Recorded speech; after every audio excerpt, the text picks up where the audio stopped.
What is going on, guys? Thank you all so much for tuning in, as always, and I want to apologize. I've been really slacking lately on the videos, but I can assure you that it's going to change here very shortly. Going to be having a lot more information for you guys, a lot of stuff going on, especially as we get closer to finding and actually closing on our new duplex that we're working on buying. But for this video, we're going to go ahead and talk about kind of what different products I use in my vending business, what kind of products that maybe you should use or consider using, and we're going to go ahead and do some shopping for the business, seeing what we want to sell. I'm sure you can have a pretty good idea on what all I put in all of my machines. Most of it's pretty staple, but I'm considering moving on to maybe try a few different things, as well as kind of switch out some things going forward. So let's go ahead and get into that. Alright, so here I am.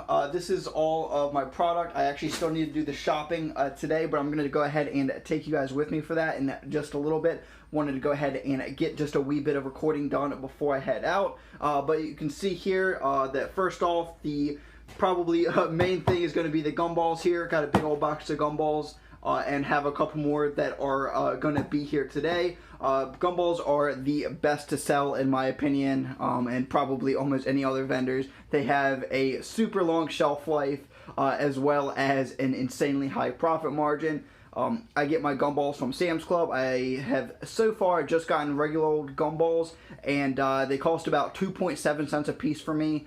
So you do the math, sell them for a quarter. That is insane profit margins there, and I love those locations that go through a lot of gumballs.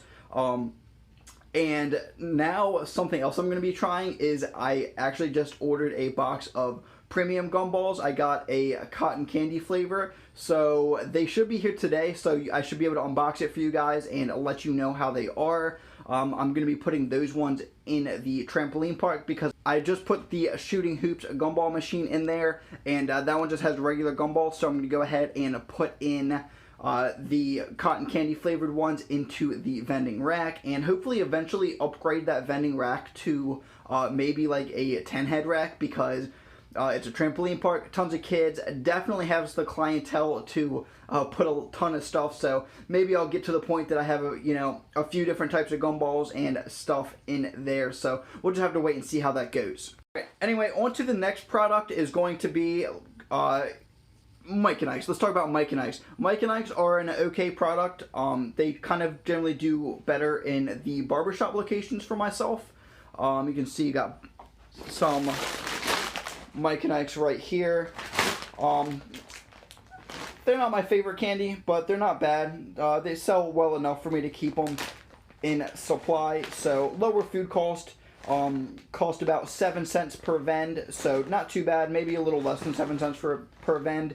But just so you guys know, something to watch out for is in the summer months it gets really hot, and in those locations with kind of average AC or not so great AC, just be careful because they will melt in the machines and jam it up. I actually had them melt on one of my locations earlier in the month, and unfortunately they decided to just keep on cranking that coin mech as hard as they can, so they ended up breaking the coin mech and I had to replace it, unfortunately. So that's actually the second problem I've had at that location. So one more problem, I'm probably just going to pull the machine because it does okay, but it doesn't do great.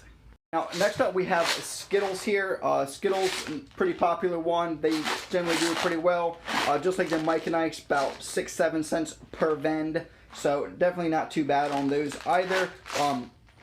Also have a similar problem with Skittles potentially, but not quite as much. I've never actually had an issue with the Skittles, but I do know that sometimes it can be jammed up because they are still that chewy candy that does melt in either sunlight or heat. So just something to watch out for when you're vending Skittles. Alright, now the next candy I'm going to be talking about here is going to be these chewy spree here. These are actually, I love this product. It's pretty durable, but it's still one of those chewy candies, which is kind of cool. Normally the chewy candies, like I said, with the Mike and Ike's and the Skittles can jam, but I haven't had a problem with it with the Chewy Sprees at all, and I haven't really heard too many issues from other vendors that vend Chewy Spree. So I guess it's because they have like that harder exterior, and then they're chewy when you actually start chewing them. So they are much more durable. They hold up much better in heat. So definitely like that product. And they also have that lower price point, just like the other Chewy candies, about 6-7 cents per vend. So definitely not too bad as far as that goes. Now, next up, we're going to go ahead and talk about the chocolate candies. And those are all the ones I'm thinking about moving to 50 cents and vending a little bit more. Chocolate is a little more expensive. Generally, all of my chocolate products cost about 10 to 12 cents per vend, which is pretty high as far as food costs go. I know that 10 to 12 cents doesn't really sound like a lot, but once you consider the fact that you're only selling it for a quarter, and some locations you have to pay commission, that really just hurts your profit margin a lot. Alright, so we'll start off with the least popular of all the chocolate candies, and that is going to be just regular M&Ms. They're pretty good. I like them. They sell pretty well overall. That's why, you know, I keep them in. Just like all of my other products, they all sell at least well enough, but they sell okay, not so great. As you can see, I have quite a bit stocked up here still, so probably only going to pick up one extra container on my shopping trip today. Anyway, Reese's Pieces, I have a few locations that absolutely love this product, and I sell a ton of it as my #1 sales, but overall they're not as popular, which is kind of surprising. Now, last up, I'm going to go ahead and talk about the peanut M&Ms. I did say that I do get complaints about them sometimes, saying they don't, I don't vend enough for them. I don't know. Tell me what you guys think. Do you think I should be vending more than 5 or 6 peanut M&Ms? Considering that puts my food cost around 10 to 12 cents for vending 5 to 6, which is like a half an ounce. So I don't know. I know a lot of places want more being put out, but I just don't know if it's really practical. I don't know. Like I said, let me know in the comments down below what your opinion is on it. Should I open up the vend a little bit more, or should I just keep it as is for now?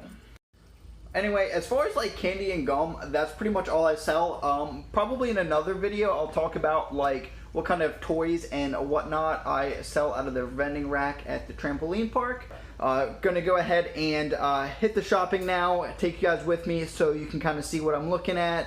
This should be a cheaper shopping trip, actually. I already ordered Mike and Ike's and gumballs from samsclub.com because they don't carry them in store. So they should be here later today, and really excited to try out those new guys. So just kind of looking over here, seeing what I need to get. I think I usually like to keep like 6 of everything, except for gumballs. I usually keep about 3 boxes of gumballs. So, like I said, the Mike and Ike's are on the way. Probably need to pick up 2 bags of the Reese's Pieces, 3 containers of the Skittles, because I have 3 here. Might do like 5 of the peanut M&Ms, maybe 4. I'll probably just stick with 4 and just 1 of the regular M&Ms. And then for the Chewy Spree, I'm actually going to have to order them. I'm going to order them next month when I order more toys for the toy rack, because I get them from the same website. Which is A&A Global. That's where I get my toys and some more of my bulk candy from for a pretty good price. Only downside is the shipping, but overall definitely not too bad. And another thing about A&A Global, they also have a lot of other different candies. So I was actually thinking about kind of pushing more towards grabbing some candies, kind of like, say, Runts or something like that. To put on more locations. I'm looking to expand and get more products that have a longer shelf life, so that I can space out my collection and reduce spoilage on a lot of my products a little bit more. So I think that would be really good. But let me know what you guys think. What other products should I sell? Should I sell Runs or some other kind of hard candy or chewy candy? Let me know in the description, or not the description, the comment section down below on what other candies I should sell on my route.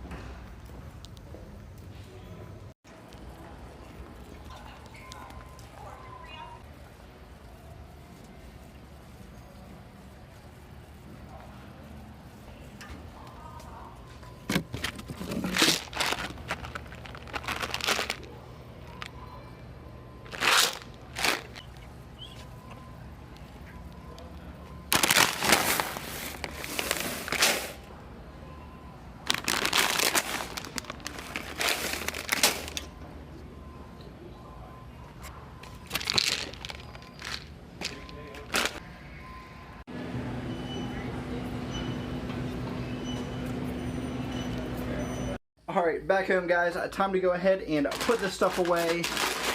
Package still didn't get here yet from FedEx. Gumball still not here, Mike and I still not here, so just kind of patiently waiting for that. Go ahead, make sure you always rotate your inventory. First in, first out, as always guys. Definitely want to do that, that way you're not having expired or bad product ever. Alright, there we go, pretty much all stocked up as you can see here. Still waiting on the Mike and Ike's and the Gumball.